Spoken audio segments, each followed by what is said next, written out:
कहानी के शुरू होते ही हम एक आदमी को देखते हैं। वो सड़क के रास्ते से होता हुआ जंगल की तरफ जा रहा था। अचानक कोई उसके पीछे अपना चाकू खोलता है और फिर देखते ही देखते उसके पूरे जिस्म को चीर फाड़ देता है। इसी चाकू से उसने इस आदमी के जिस्म पे कई वार किए और फिर इस आदमी को घसीटता हुआ वो अपनी वैन में ले गया। जिसके बाद सीन कट होकर हम अगली सुबह एक वैन को देखते हैं। ये वैन कीथ की है जो अपनी फैमिली के साथ जंगल में कैंपिंग के लिए आया है। कीथ अपनी फैमिली के लिए खाना बनाता है और सभी खाना खाना शुरू कर देते हैं। लेकिन उसकी बेटी एमी आज खाना खाने से इनकार कर चुकी थी। वो फोन पर किसी से बात करते हुए दूर जंगल में चली जाती है। जबकि यहाँ इनके पास आते हैं यही करीब रहने वाले दो आदमी। ये दोनों कीथ से अपने एक साथी का पता पूछ रहे थे, उसी आदमी का जिसका मर्डर रात में हमने होता देखा है। जवाब में कीथ कहता है नहीं सॉरी, हमने किसी को नहीं देखा, हम तो बस अभी कैंपिंग के लिए आए हैं। साफ जाहिर था कि कीथ इन्हें इग्नोर कर रहा है।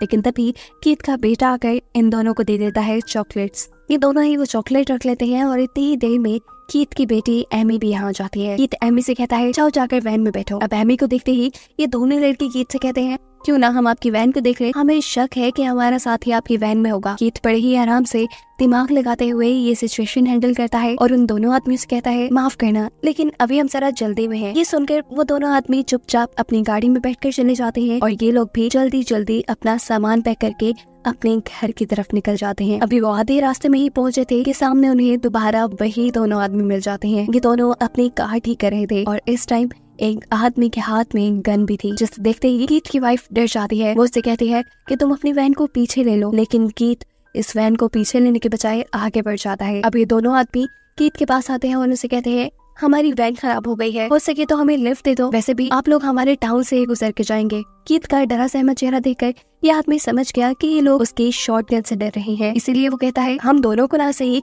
सिर्फ एक आदमी को लिफ्ट दे दो, ये मेरा दोस्त बिली, इसका घर टाउन से पहले ही आ जाएगा, इसे लिफ्ट दे दे। अपने घर जाते ही ये कार लेकर मुझे यहाँ पर वापस लेने आ जाएगा और ये गन इसकी तो फिक्र ही ना करें, ये मेरे ही पास रहेगी। कीथ की वाइफ अभी भी नहीं चाहती थी कि कोई अनजान आदमी उनकी वैन में बैठ जाए, लेकिन कुछ सोचते हुए कीथ बिली को अपने साथ ले जाने के लिए राजी हो जाता है। बिली कार में आता है और कीथ के बेटे से बातें करना शुरू कर देता है। बातें करते हुए वो बताता है कि उसके घर पे उसके अंकल और उनकी दो बेटियां रहती हैं, जो इन सब को देखते ही इनका अच्छा वेलकम करेंगी क्योंकि मेहमानों का आना उन्हें पसंद है। इस टाइम कीथ के बेटे के हाथ में एक नोट पैड था जिसे वो छीन लेता है और ये देखकर अब वो हैरान परेशान है क्योंकि ये नोट पैड है उसके उस साथी का जो रात से गुम है और हम ये बात जानते हैं कि वो मर चुका है।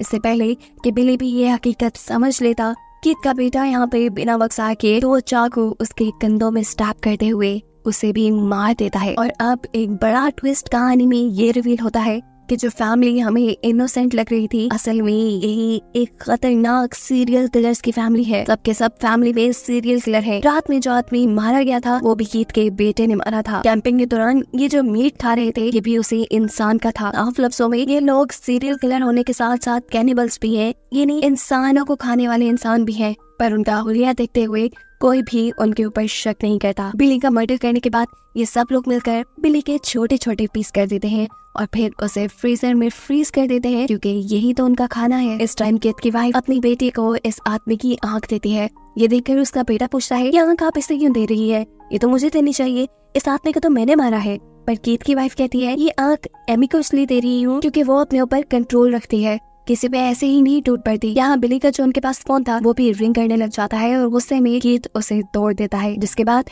ये लोग पहुंच जाते हैं अब बिली के घर क्योंकि बिली ने बताया था कि वहाँ उसकी फैमिली रहती है। घर का दरवाजा नॉक करते ही दो लड़कियां दरवाजा खोलने के लिए आती हैं, जिसमें से बड़ी बेटी है जूलियन और छोटी सवेना।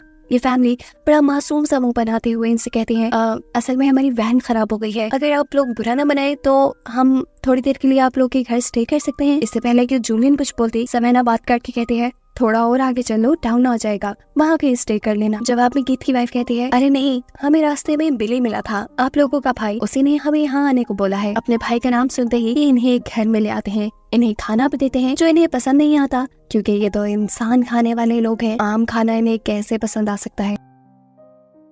इस सब के बाद कीथ इनसे कहता है कि अगर आप बुरा ना मनाए, मुझे आप लोग का फोन यूज करना है। तब अंकल कहते हैं असल में हमारे घर में एक ही फोन है जो बिली के पास होता है, वो आ जाए तो वो आपके फोन पे बात भी करवा देगा और आपको आपकी मंजिल तक भी पहुंचा देगा। खाना खाते हुए सवेना उससे बहुत से सवाल कर लेती है, जिससे कि अगर बिली आपको रास्ते में मिला था तो वो आपको घर तक क्यों नहीं ले आया। तब कीथ की वाइफ उसे कहती है वो तो खुद बेचारा पैदल था, वो अपनी दोस्त की हेल्प के लिए वापस रोड की तरफ जा रहा था, उसने बस हमें घर का एड्रेस बताया और वो चला गया।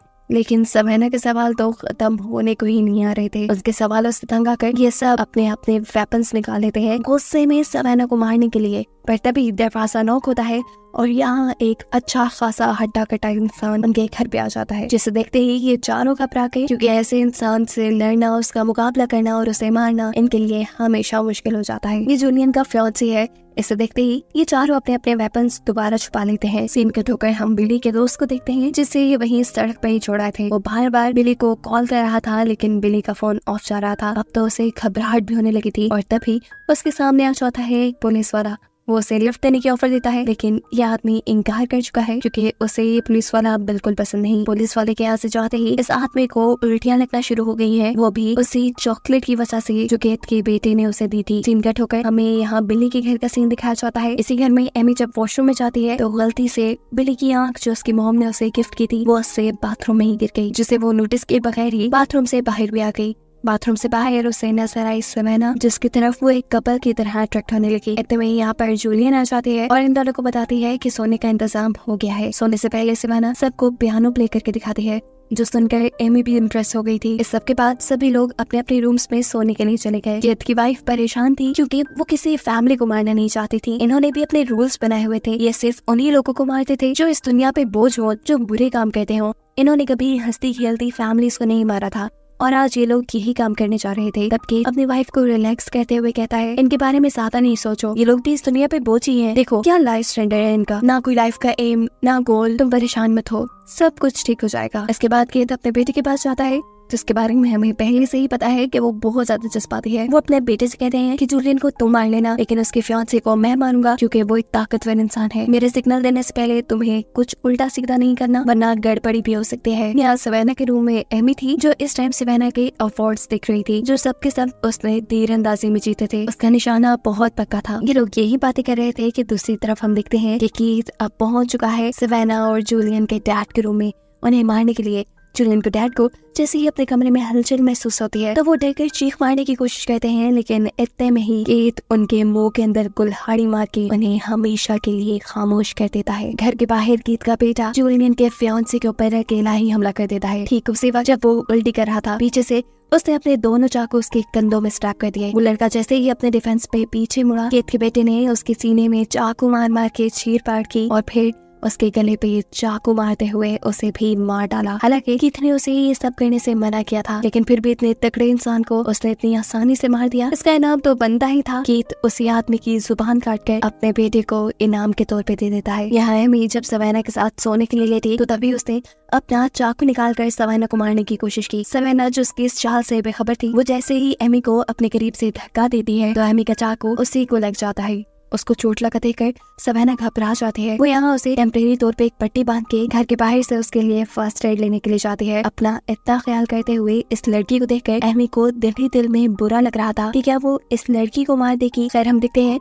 कि सवेना जो फर्स्ट एड लेने गई थी उसे अब इन लोगों की वैन नजर आ जाती है। जिस वैन को देखने के लिए ये उस वैन के अंदर चली गई और इसे वैन में मिली जूलियन के फियांसे की लाश। और इसे देखते ही उसे सारी गेम समझ में आ गई कि ये पूरी की पूरी फैमिली ही सीरियल किलर है और इनको मारने के लिए आई है। सीन कट होकर हम जूलियन को देखते हैं, जो इस मर्तबा भी उल्टी करने के लिए जब वॉशरूम में जाती है तो उसे वहाँ मिल गई बिली की वही आंख जो गलती से एमी यहाँ गिरा गई थी। और ये देखते हुए उसने भी ये बात जान ली कि जरूर यहाँ कुछ गड़बड़ है, की जान खतरे में है। डरते हुए वो जल्दी से अपने डैड के रूम में जाती है और देखती है कि उसके डैड को भी इन लोगों ने मार दिया। वो यहाँ जब जोर से चिल्लाती है तो तभी कीथ इधर आकर उसके मुंह पे हाथ रखते हुए उसे यहाँ से ले जाता है। वो जूलियन को लेकर आता है अपनी वाइफ के पास और अपनी वाइफ से कहता है चलो उसे मारो, लेकिन उसकी वाइफ अभी तक इस लड़की को मारने के लिए तैयार नहीं है। इससे पहले कि ये औरत जूलियन को मारती थी, अचानक एक तीर आकर उसके गले के आर पार हो जाता है। क्योंकि सवेना जो इनकी सच्चाई जान चुकी थी, अब वो अपने डिफेंस में अपना हथियार यानी अपना तीर कमान अपने कमरे से उठा चुकी थी। शोर सुनकर एमी भी यहाँ जाती है और अपनी मॉम को मरा हुआ देखकर उसका दिमाग घूम जाता है। वो सोचती है कि अगर उसने सवेना को वहीं बेड पे मार दिया होता तो अब उसकी मॉम उनके साथ जिंदा होती, लेकिन अभी भी देर नहीं हुई थी। बाकी सब लोगों को बचना था। ये लोग प्लान करते हैं कि जल्द ही ये दोनों लड़कियों को मारकर इस घर को जलाकर यहाँ से निकल जाएंगे। ये लोग अब जूलियन को टॉर्चर करना शुरू कर देते हैं ताकि उसकी चीखें सुनकर सवेना यहाँ आ जाए। सवेना यहाँ आती तो है, लेकिन इन्हीं के साथ चाल चलते हुए उसके काबू में था कीथ का बेटा, जिसके गले पे अब उसने चाकू रखा हुआ था। यहाँ एक ट्विस्ट ये भी रिवील होता है कि सवेना ने एमी के फोन से पुलिस को कॉल भी करती थी। जिस टाइम सवेना ने इस लड़के की गर्दन पे चाकू रखा हुआ था, ठीक उसी टाइम कीथ उसकी बहन के भी गले पे चाकू रख देता है। सवेना ये बात जानती थी कि वो एक इंसान को नहीं मार सकती, लेकिन ये लोग बहुत जालिम है। ये लोग उसकी बहन को मार न दे, इसीलिए वो कीथ के बेटे को यानी इस लड़के को जिंदा छोड़ देती है। जिसके बाद इन दोनों को ये लोग एक साथ बांध देते हैं। शायद ये लोग साइकोपैथ भी थे। इन्हें अब इन लड़कियों को टॉर्चर करना था, इसलिए कीथ अब जूलियन के फियांसे की जुबान को फ्राई करके लेके आता है और इन दोनों को टॉर्चर करके ये खाने को कहता है। जूलियन जब ये खाने से मना करती है तो कीथ उसका अंगूठा ही काट कर चूसने लग जाता है। और जब वो आया सवेना के पास और उसने सवेना को ये खाने को बोला तो यहाँ सवेना उसे डिस्ट्रैक्ट करने के लिए ये बता देती है कि तुम्हारी बेटी लड़कियों में इंटरेस्टेड है और ये बात शायद तुम नहीं जानते। ये सुनते ही कीथ पागल हो जाता है और अपनी बेटी से ही लड़ने लग जाता है। इस तरह सवेना को कुछ टाइम मिल गया अपने आप को बचाने का। फ्री होते ही उसने मौका पाते ही यहाँ से फॉग उठाया और कीथ की आंख में घुसा दिया। कीथ सच में एक साइकोपैथ अजीब आदमी था। आंख में फॉग लगने से कितना दर्द होता है, लेकिन वो यहाँ बेदर्दी से इसी फॉग से लगी अपनी आंख बाहर निकाल कर खुद ही खा जाता है। इनकी इसी लड़ाई के दौरान यहाँ पर आ जाता है बिली का वो दोस्त जिसे ये लोग सुबह रोड पे छोड़ाए थे। उसे पता चल गया था कि जरूर कुछ गड़बड़ है। यही चेक करने के लिए तो वो बिली के घर आया था और यहाँ ये सब माहौल देखकर वो अब कीथ से लड़ने लग गया। दूसरी तरफ हम देखते हैं कि कीथ का बेटा जो इनके पूरे घर पे मिट्टी का तेल छिड़क रहा था, वो भी इस आदमी को देखते हुए घर के अंदर आ जाता है, जिसे काबू करती है सवेना। सवेना पहले उसकी गर्दन पे चाकू रखते हुए उसे किचन में ले जाती है, उसका हाथ चलाती है और फिर गरम गरम पकता हुआ पानी उसके मुंह पे फेंक देती है। ऐसा करते ही ये लड़का बहुत ज्यादा कमजोर हो गया, जिसके बाद सवेना अब उसके गले पे प्रेशर डालते हुए उसे मार डालती है। सवेना ने तो अपने दुश्मन को मार दिया था, लेकिन दूसरी तरफ बिली का दोस्त कीथ से हार जाता है। जख्मी होने के बावजूद वो अपना अच्छा डिफेंस करता है और कीथ के दोस्त के सर में चाकू घुसाते हुए उसे जान से मार देता है। अभी वो यही करके फारिग हुआ था कि अचानक पीछे से सवेना की बहन यानी जूलियन आकर एक जोरदार हथौड़ा उसके सर पे मारती है, जिससे उसकी भी मौत हो गई। दोनों बहनों ने एक दूसरे को देखकर लंबा सांस भरा, लेकिन अभी जको नहीं हुआ था क्योंकि ये जानती थी कि अभी एमी जिंदा है, जिसे अब इन दोनों को मारना है। अचानक हम देखते हैं कि एमी जूलियन के पीछे आकर